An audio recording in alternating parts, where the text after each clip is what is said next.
तो कैसे हैं आप लोग। आज मैं चाहता हूं तुम लोग मेरे साथ एक कल्पना करो। हाँ, तो तुम्हें कल्पना करने की जरूरत नहीं है। तुम्हारे लिए हम लेके आए हैं 8 फरवरी 2025 को पूछे जाने वाला रियल क्वेश्चन। मैं नहीं मानता। तो चलो इसको शुरुआत करते हैं, जिसमें तुम्हें पहला क्वेश्चन पूछा गया है। निम्न में से किस अवस्था में अणुओं की ऊर्जा अधिकतम होती है? जिसमें तुम्हें ऑप्शन ए दिया हुआ है ठोस यानी कि सॉलिड, ऑप्शन बी है द्रव यानी कि लिक्विड, ऑप्शन सी है गैस, ऑप्शन डी है इनमें से कोई नहीं। तो इसका सही आंसर है ऑप्शन सी, गैस। जो कि गैस में अणुओं की गति अधिकतम होती है और वे स्वतंत्र रूप से गतिशील होते हैं, इसीलिए उनकी ऊर्जा सबसे अधिक होती है।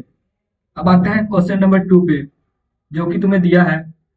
कौन सा तत्व मुक्त परमाणु रूप में पाया जाता है? Option A hydrogen, option B oxygen, option C chlorine, option D argon. तो इसका राइट आंसर है ऑप्शन डी आर्गन, जो कि तत्व मुक्त परमाणु रूप में पाया जाता है। अब आते हैं क्वेश्चन नंबर 3 पे, जो कि तुम्हें पूछा गया है।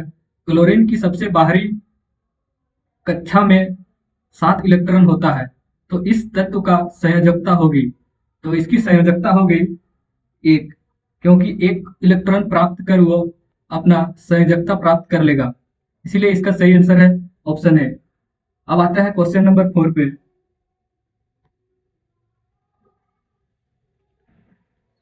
जो कि पूछा गया है। दो अस्थियों को आपस में जोड़ने वाला उत्तक को कहा जाता है? ऑप्शन ए कंडरा, ऑप्शन बी सनियम यानी कि लिगामेंट, ऑप्शन सी उपास्थि, ऑप्शन डी अक्सान। तो इसका राइट आंसर है ऑप्शन ए कंडरा यानी कि टेंडन कहा जाता है दो अस्थियों को आपस में जोड़ने वाला उत्तक को। अब आता है 5th क्वेश्चन पे। गाड़ी का ओडोमीटर की माप होती है? ऑप्शन ए दूरी, option B speed, option C velocity, option D time यानी कि समय।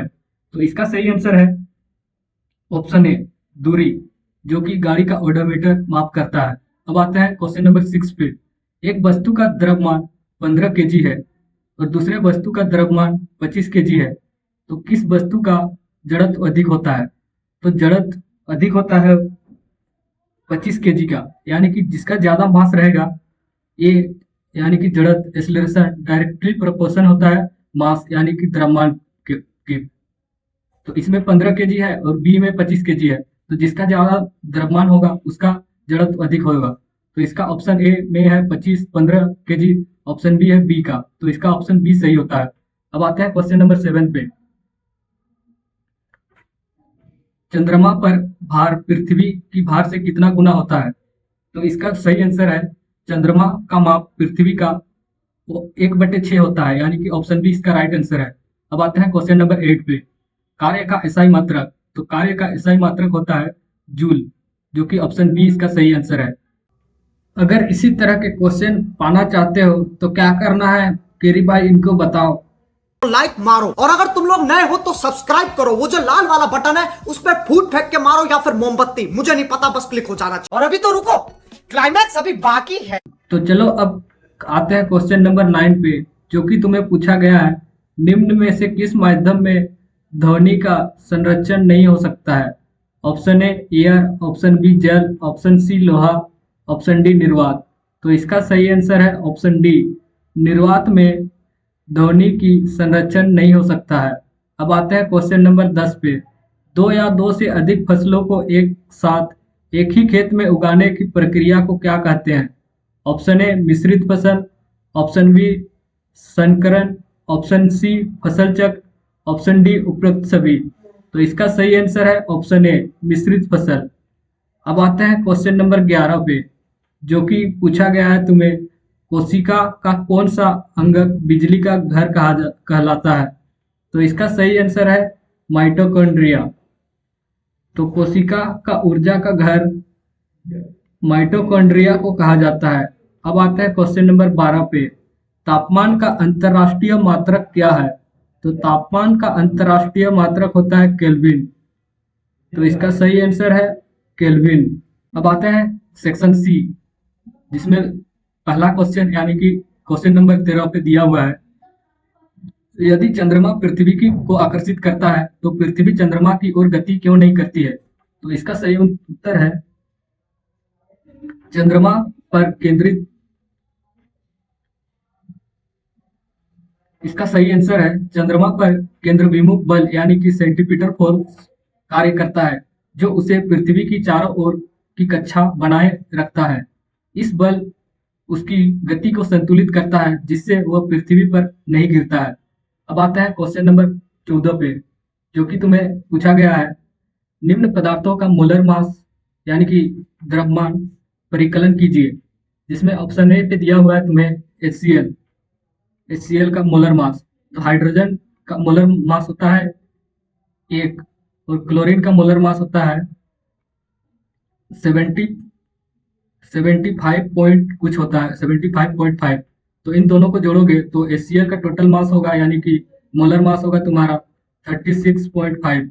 तो ऑप्शन ए का सही आंसर है 36.5। अब आता है ऑप्शन बी पे। तो ऑप्शन बी में तुम्हें दिया हुआ है इथाइन यानी कि C2H2। तो कार्बन का मोलर मास होता है तुम्हारा 12 और यहाँ पे 2 है तो 2 दूनी 12 गुनी 2 जोड़ हाइड्रोजन का एटम 2 है तो 2 गुनी 2 गुनी 1 हाइड्रोजन का 1 मास होता है तो 12 दूना 24 जोड़ 2 यानी कि इसका मास होगा तुम्हारा 26 ग्राम। ऑप्शन बी का सही आंसर है। अब आता है सेक्शन डी पे, जिसमें 15 क्वेश्चन को पूछा गया है, प्रोकार्योटिक कोशिकाएं और यूकार्योटिक कोशिकाओं में किस प्रकार भिन्न होती है। तो इसका सही आंसर होगा प्रोकार्योटिक कोशिका और यूकार्योटिक कोशिका में अंतर, जिसमें विशेषता न्यूक्लियस। तो प्रोकार्योटिक कोशिका में न्यूक्लियस अनुपस्थित होता है यानी कि इसमें उपस्थित नहीं होता है, और यूकार्योटिक कोशिका में न्यूक्लियस उपस्थित होता है यानी कि उसमें न्यूक्लियस पाया जाता है यूकार्योटिक कोशिका में। सेकंड है डीएनए संरचना। तो इसमें वृत्ताकार डीएनए और बिना झिल्ली के होता है प्रोकार्योटिक सेल में, और यूकार्योटिक कोशिका में रैखिक डीएनए और न्यूक्लियस के भीतर होते हैं। अब आते हैं आकार में। तो यह छोटा यानी कि 1 से 10 माइक्रोन होता है और यूकार्योटिक कोशिका 10 से 100 माइक्रोन होता है। अब आते हैं कोशिका अंगक। तो यह साधारण अंगक होता है झिल्ली रहित जैसे राइबोसोम्स, और यूकार्योटिक विकसित अंगक जैसे माइटोकॉन्ड्रिया, गोल्जी। अब आते हैं प्रोकार्योटिक के कोशिका विभाजन। तो यह बाइनरी फ्यूजन यानी कि द्विविभाजन होता है, और यूकार्योटिक मिटोसिस यानी कि मिथोसिस एवं मियोसिस होता है। अब आते हैं उदाहरण पे। तो यह बैक्टीरिया, साइनोबैक्टीरिया और यूकार्योटिक जैसे पौधे, जानवर, कोश आदि यूकार्योटिक में आते हैं। अब आते हैं नेक्स्ट क्वेश्चन पे, जो कि तुम्हें पूछा गया है ऑप्शन ए में, तड़ित की चमक तथा गर्जन के साथ साथ उत्पन्न होते हैं, लेकिन चमक दिखाई देते हुए कुछ सेकंड पश्चात गर्जन सुनाई देती है, ऐसा क्यों। तो इसका सही आंसर होगा यह अंतः प्रकाश और ध्वनि की गति में अंतर का कारण होता है। प्रकाश की गति लगभग 3 × 10⁸ मीटर प्रति सेकंड होती है, इसीलिए यह अत्यधिक गति से चलती है, इसलिए बिजली चमकने के पश्चात हम तुरंत दिखाई देती है। और ध्वनि की गति वायुमंडल में लगभग 340 मीटर प्रति सेकंड होती है, और ध्वनि की गति इस प्रकार बहुत कम होती है, जिसके कारण गर्जना दिखाई के बाद सुनाई देती है। इसका उदाहरण तुम देख सकते हो। बादल में बिजली गिरती है तो प्रकाश हमारी आंखों तक तुरंत पहुंचता है, क्योंकि प्रकाश का स्पीड है तुम्हारा 3 × 10⁸ और साउंड का गति है तुम्हारा 340 मीटर पर सेकंड। तो जैसे ही बिजली बजती है तो जो दिखाई देती है, लाइट फेंकता है उससे, वो 3 × 10⁸ की गति से हमारी आंखों तक पहुंचता है, और साउंड का गति कम है, जिसके कारण वह हमारे आंख तक यानी हमारे कान तक बहुत बात सुनाई देता है। तो यही यहाँ पे लिखा गया है, जब बादल से बिजली गिरती है तो प्रकाश हमारी आंखों तक तुरंत पहुंचता है, लेकिन ध्वनि उसी दूरी को तय करने में अधिक समय लगाता है, इसीलिए गर्जना हमें बिजली चमकने के बाद सुनाई देती है।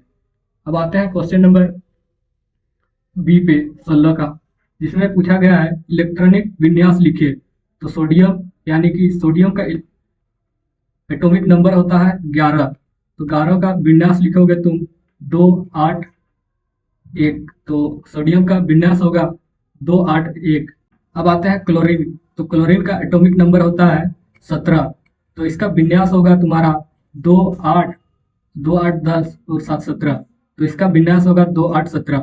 अगर वीडियो पसंद आया और इसी तरह का वीडियो तुम एक दिन पहले प्राप्त करना चाहते हो तो चैनल को सब्सक्राइब करो।